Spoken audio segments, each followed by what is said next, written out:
Dans les colonnes de Gala, jeudi 30 mai 2024, Maître Jacques Verrecchia, qui a collaboré avec Johnny Hallyday durant plusieurs années, a évoqué certains de ses souvenirs avec l'idolé des jeunes.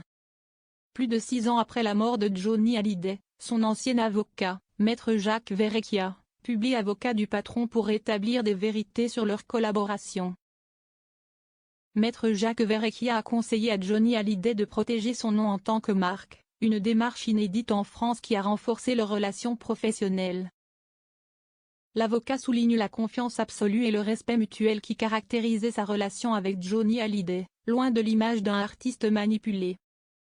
Plus de 6 ans après la mort de Johnny Hallyday, celui qui a été son avocat pendant de nombreuses années, Maître Jacques Verrecchia, a sorti un livre intitulé Avocat du patron, Mareuil Éditions. Il y raconte leur collaboration et souhaite rétablir certaines vérités. Selon lui, beaucoup trop de mensonges ont été dits sur l'idolé des jeunes depuis son décès. Je ne romps pas mon devoir de réserve. Je rectifie des faits qui ont été mal reportés ou mal compris, comme les enjeux de sa succession. Mais je n'exploite pas sa vie privée.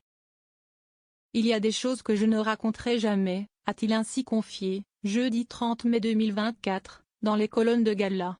Il a expliqué qu'il n'avait pas demandé l'autorisation à la famille de Johnny Hallyday pour écrire son ouvrage.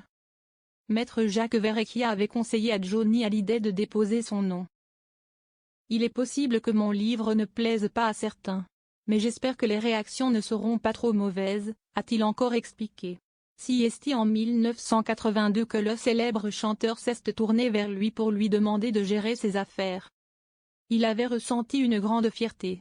J'étais conscient qu'il fallait que je lui apporte quelque chose. Je lui ai demandé ce qu'il attendait de moi.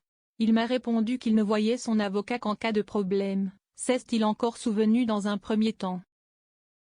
J'ai pensé qu'il ne fallait pas attendre ce genre de situation. Parce que, musicien, j'avais connu les tournées mal organisées et les promoteurs véreux, je l'ai incité à déposer le nom de Johnny Hallyday, à en faire une marque. C'était assez inédit en France. Certains dans son entourage s'en sont offusqués. Plus lucide, Johnny m'a dit, ce qui compte, c'est que tu me fasses gagner de l'argent, tu fais comme tu veux, et tu ne rapportes qu'à moi, a-t-il ajouté. Maître Jacques Verrecchia, il n'a cessé de me bluffer. L'avocat a tenu à rappeler que le père de Jade et Joy était loin d'être un imbécile. À ses débuts, il était surtout timide. Avec les années, il a pris de l'assurance. C'est bien lui qui menait les entretiens avec les journalistes. Il n'a cessé de me bluffer. En ma qualité d'avocat, je lui disais parfois des vérités que les autres lui cachaient.